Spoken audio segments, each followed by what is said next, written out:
Buenas tardes, chicos. Vamos a comenzar nuestra segunda clase de literatura con la unidad 2, que es género dramático desde la perspectiva del teatro griego y el teatro medieval.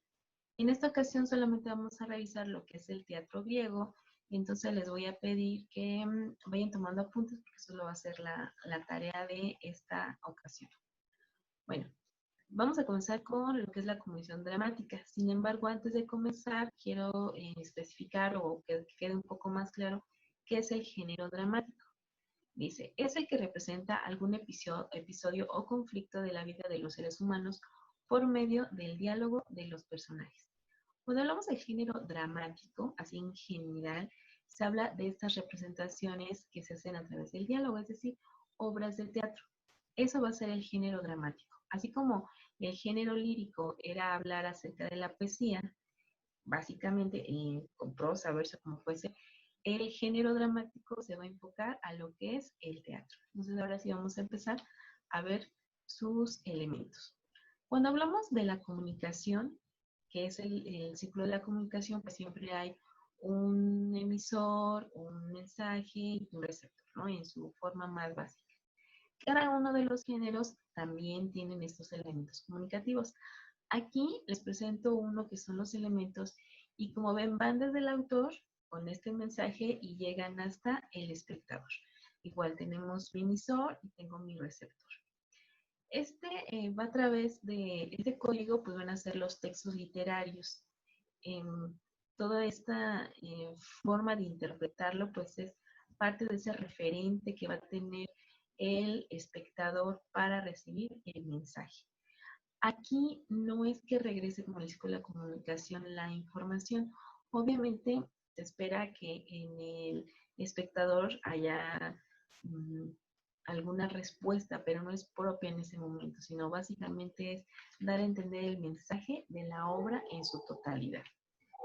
¿Cuáles van a ser estas características del teatro griego? Bueno, vamos a ver que los principales dramaturgos griegos van a ser Esquilo, Sófocles y Eurípides.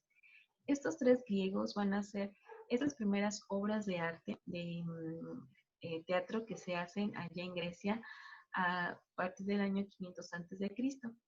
Va a haber una fiesta del dios Dionisio y entonces se empiezan a hacer estas representaciones teatrales. Tienen una función social porque van a representar las creencias de su época.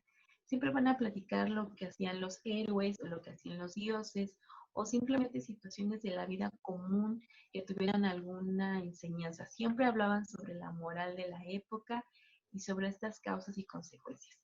Por lo tanto, van a salir los dos principales tipos del género dramático, que son la tragedia y la comedia. La tragedia siempre se va a referir a estos finales funestos en donde no terminan de manera agradable los personajes, y la comedia siempre van a ser representadas por situaciones chuscas, cómicas, cínicas, irónicas de la vida. A lo mejor no significa que sean finales felices, sino más bien sean como finales inesperados. ¿Cómo se hacía? Para empezar, quiero decirles que en el teatro griego no participaban mujeres, todos eran hombres. Los hombres hacían los papeles de mujeres.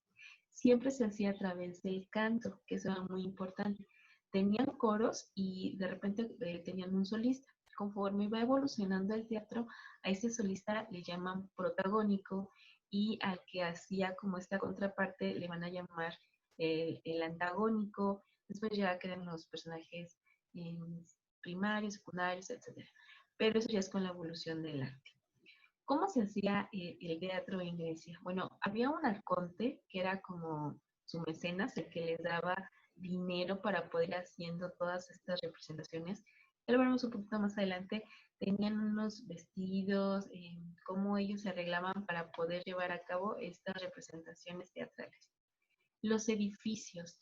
Estos teatros de la antigüedad en Grecia eran colosales, eran majestuosos, eran hechos de madera, de forma circular, donde estaba el escenario y también estaban las gradas en forma de círculo. Estaban diseñados de una forma tal que el sonido no era necesario tener micrófonos. Acústicamente estaban bien diseñados para que las voces se pudieran escuchar en todo el recinto. Entonces, el teatro griego hace muchas aportaciones hasta lo que hoy en día es el teatro. ¿Cuáles son los elementos de las producciones dramáticas? Bueno, aquí vamos a tener 4 y vamos a empezar uno por uno. Uno va a ser la acción, es decir, se puede definir como cualquier tipo de acto o pensamiento que se representa escénicamente. Yo les comentaba que en este tiempo los que se dedicaban a esto del teatro, pues representaban cualquier historia de los dioses, Zeus, Poseidón, Ares, todos ellos eran representados en estas obras griegas. Otro elemento van a ser los diálogos. Esta es la interacción hablada entre dos o más personajes. Ya les decía que sí eran diálogos los que se tenían, pero era básicamente a través de un coro y ese solista que iba versando todo lo que ese escritor iba contando en esa historia. Teatralidad. Aquí van a tomar en cuenta el uso de máscaras, escenografía, vestuario, los gestos, las expresiones, el movimiento. Todo lo que utilizaban para vivenciar y hacer sentir esas experiencias de esas obras de teatro a los espectadores. Otra es la función poética. No se puede separar el teatro griego de lo que es la música, de lo que es la retórica, el hablar con rima, en utilizar liras. Entonces, todos estos elementos se hacían fundamentales en el teatro griego. ¿Cómo se clasifica el género dramático? Bueno, se va a clasificar, ya les decía, en tragedia y comedia. Tragedia es cuando todo termina muy mal. Por ejemplo, en esta de Edipo Rey, pues es la historia de que a un rey le dicen que su hijo lo va a matar y que su hijo va a tener relaciones con su esposa. Y así ocurre, tal cual en Edipo Rey, ¿no? Él lo manda a matar y cuando por azares del destino vuelve a regresar al reino, pues su hijo tiene relaciones con su mamá y mata al papá. Y así termina la obra, ¿no? Es totalmente una tragedia. En las comedias, bueno, por ejemplo, las asambleístas hablan de las mujeres, ¿no? Que quieren llegar a cierto tipo de poder. Y esto era totalmente irónico en este tiempo porque las mujeres no tenían un papel fundamental en la política. Entonces es como burlarse de estas posturas en esta época. Bien, la tarea de esta ocasión, pues tomar apuntes del video, se pueden apoyar con la información del libro. Es importante que le pongan unidad 2 e ir separando cada uno de estos temas. Y por esta ocasión, pues sería todo. Muchas gracias y les dejo las actividades en claro y nos vemos hasta la siguiente clase. Gracias, chicos.